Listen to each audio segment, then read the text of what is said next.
여러분 반갑습니다. 이번 영상은 나라 자체가 퐁퐁이 구조라는 주제로 한번 이야기해 보겠습니다. 한국은 안타깝지만 누군가가 설거지를 해줘야 돌아가는 시스템입니다.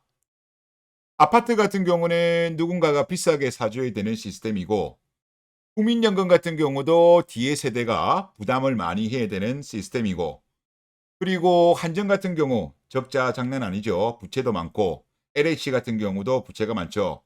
누군가는 이거를 나중에는 결국 부담하게 될 겁니다.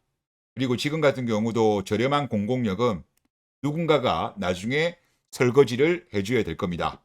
이런 시스템으로 지금 한국은 돌아가고 있어요.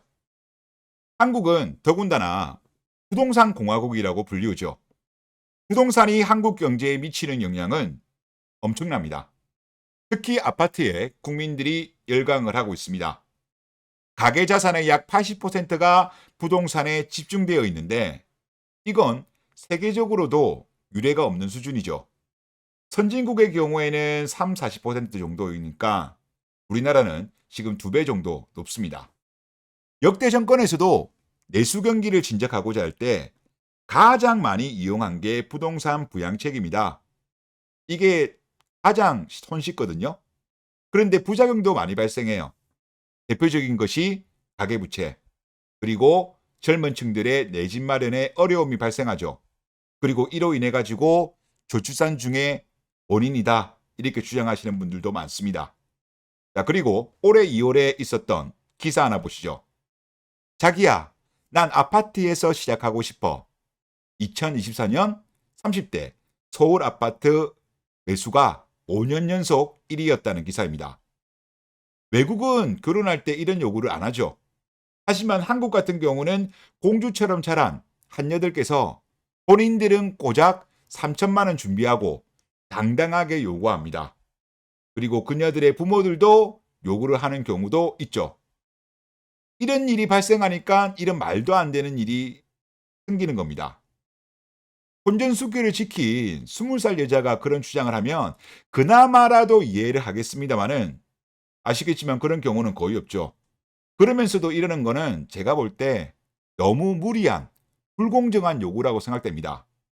이런 무리한 요구까지 들어주면서 왜 한여혼을 하는지 저는 잘 이해가 안 됩니다. 부당하면 거절하고 혼자 살거나 국끌러 가면 되는데 왜 그러는지 참으로 이해가 안 됩니다. 그리고 이런 현상이 서울만 발생하는 게 아니에요. 부산, 대구, 인천, 대전, 경기도도 30대가 40대보다 아파트를 더 샀다고 합니다. 그러면 보편적인 현상이라는 거죠. 아파트를 매수를 많이 하는 나이대가 저는 40대인 걸로 알고 있었습니다. 물론 최근에는 30대가 많이 산 거는 알고는 있었습니다만은, 그래도 40대가 저는 많은 줄 알았거든요. 저는 이번에 처음 알았습니다. 더군다나 서울 같은 경우는 여러분들 아시겠지만은 뭐 외곽이라고 하더라도 가격은 비쌉니다. 서울 외곽은 지방보다도 훨씬 비싸죠. 그런데도 30대가 많다는 거는 이건 심각한 겁니다. 이게 본인들이 자력으로 다 했으면 문제가 안 되겠습니다만은, 안 그런 부부가 많을 거예요. 부모님 노후 자금까지 동원해 가지고 집을 매수한 사람이 많을 겁니다. 화면에 보이는 내용처럼 자녀 결혼 자금으로 노후 생활이 힘들다고 호소하는 부모님들이 많습니다. 굳이 부모님 등골까지 희게 하면서 한여혼을 해야 되는지 안타깝습니다. 이러니까 한여혼은 불효라는 말을 듣는 거예요. 부모님 등골까지 빼고. 그리고 잘 살면 모르겠어요. 하지만 이혼은 거의 뭐 절반 가까이 하고 있죠. 그리고 특유재산도 나중에 도축되죠. 그리고 만약에 시부모님들한테 잘하면 모르겠습니다만은, 대부분의 경우에는 요즘은 아닌 경우가 많죠. 시부모님을 가족이라고도 생각 안 하니까. 이러니까 제가 볼 때 굳이 도와줄 필요가 없는 거예요. 그럼에도 불구하고 아들 장가 보내려고 무리하는 부모님들이 지금 많은 겁니다. 안타까운 현상이에요. 이거는 잘못된 문화다. 선진국일수록 결혼할 때 부모님이 도와주지 않는 문화가 보편적입니다. 20살 넘으면 네가 알아서 해라. 20살까지만 책임지는 나라도 많습니다. 설령 도와준다고 하더라도 한국처럼 과도하게 부모님들이 도와주는 나라는 없는 걸로 제가 알고 있습니다. 한국이 괜히 OECD에서 노인 빈곤율 1위 국가겠습니까? 이런 것 때문에 이렇게 되는 거예요. 잘못된 문화죠. 그리고 최근 노인 빈곤율 1위이기 때문에 노인들 많이 도와줘야 된다면서 국민연금에 대해서 개악을 했죠. 많이 내고 더 받는. 실질적으로는 지금 기성세대분들이 적게 내고 많이 받는 구조죠. 이거는 제가 볼 때 계약이라고 보는데 차라리 이런 계약을 할 게 아니라 잘못된 결혼 문화 이런 거를 바꾸는 게 오히려 실질적으로 이익이 되는 것이 아닌가 그런 생각이 들어요. 하여튼 그렇고 그리고 또 과거에는 어땠는지 한번 확인해 봤습니다. 챗GPT한테 물어봤는데 과거의 주요 부동산 매수 1위가 어디냐? IMF 직후 1998년부터 2002년까지는 40대하고 50대가 가장 부동산을 많이 매수했다고 합니다. 이때가 부동산 가격이 저렴했거든요. 그러다 보니까 50대도 많이 참여를 했다고 합니다. 일종의 투자 목적인 거죠. 그리고 2003년부터는 어느 정도 부동산 가격이 제가 알고 있기로도 조금 올랐습니다. 그러면서 그때 버블 세븐 나오고 그때인데 이때 같은 경우는 40대가 가장 부동산을 많이 매수했어요. 그리고 이게 2018년도까지 40대가 매수 1위 연령대였습니다. 그러면 이게 정상인 거예요. 40대에. 그런데 30대가 지금 1위로 바뀐 게 2019년부터 30대로 전환을 한답니다.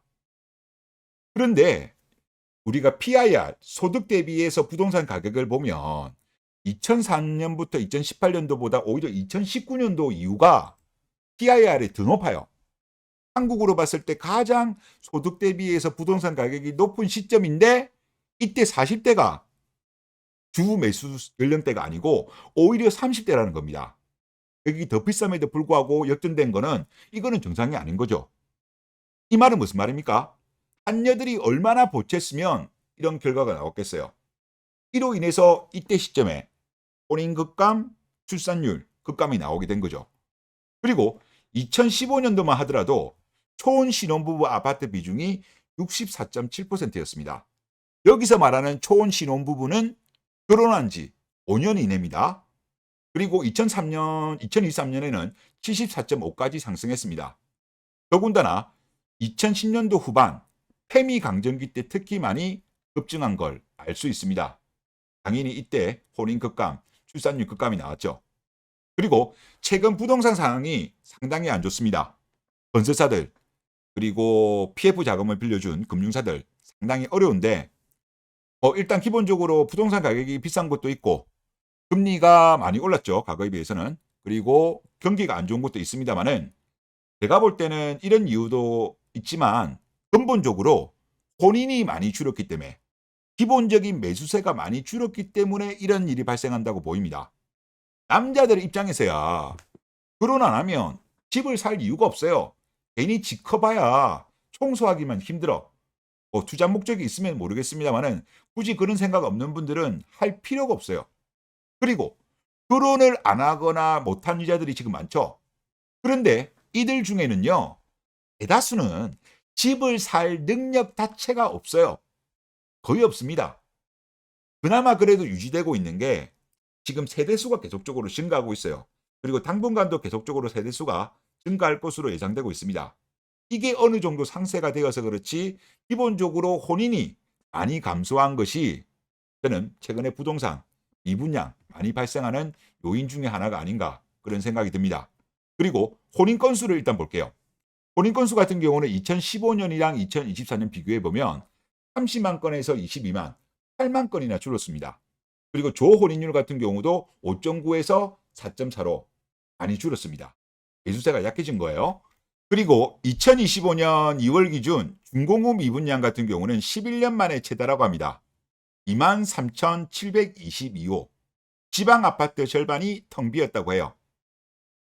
저 같은 경우는 지금 이거를 말씀드리는 게 부동산 아파트 가격을 전망하고 싶은 건 아니에요. 저는 기본적으로 아파트는 잘 모르겠습니다. 왜냐하면 미국 같은 경우는 주식공화국, 한국은 아파트공화국입니다. 미국 같은 경우는 주식공화국인 거는 미국을 지배하는 거는 뉴욕의 월가죠. 그리고 미국 사람들은 주식으로 노후를 준비를 많이 합니다. 그렇기 때문에 미국 같은 경우는 주식이 많이 빠지면 난리가 나는 구조예요. 최근 같은 경우도 트럼프가 관세 정책 때문에 미국 증시가 많이 빠지니까 난리가 났죠. 그동안 센 척하던 트럼프가 민심이 안 좋으니까 꼬리를 내리는 모습을 보이고 있습니다.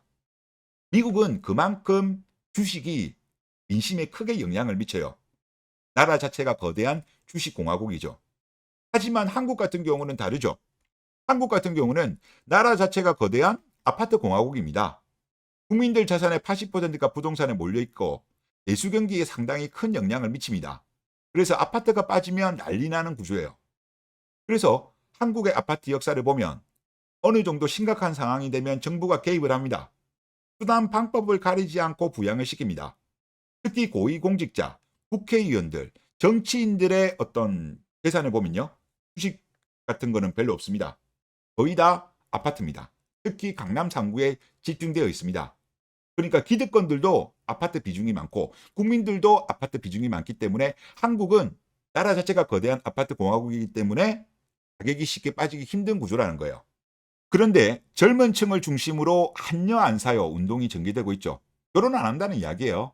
그러면서 국기라는 쪽으로도 지금 많이 빠지고 있습니다. 국기라게 될 경우 외녀들이 한여들처럼 무리하게 아파트 사달라고 안 하니까 굳이 무리한 게 안 사게 되죠. 그러면 당연히 매수세가 약해지겠죠. 결국 한국의 아파트의 구도는 젊은 남자들의 한여 안 사요. 여기가 매수세를 약화시키고 또 한쪽에서는 나라 자체가 거대한 아파트 공화국, 한국의 아파트는 빠지면 안 돼요. 이 두 세력 간의 웅장한 한판 승부가 이미 전개되고 있고 향후에도 전개될 것으로 보입니다. 어느 쪽이 힘이 더 셀지는 저는 모르겠어요. 그래서 저는 한국의 부동산에 대해서 아파트에 대해서는 세모라고 말씀드리는 게 그런 이유입니다. 주식 같은 경우 미국 같은 경우는 제가 볼 때 결국은 미국은 오를 거라고 봐요. 최근에 좀 빠졌다고 하더라도. 하여튼 뭐 그런 생각이니까 여러분들도 이런 대한민국의 구조를 조금 이해하면서 살아가시는 게 좋지 않겠냐 그런 생각이 듭니다. 네, 이번 영상 여기서 마치겠습니다. 감사합니다.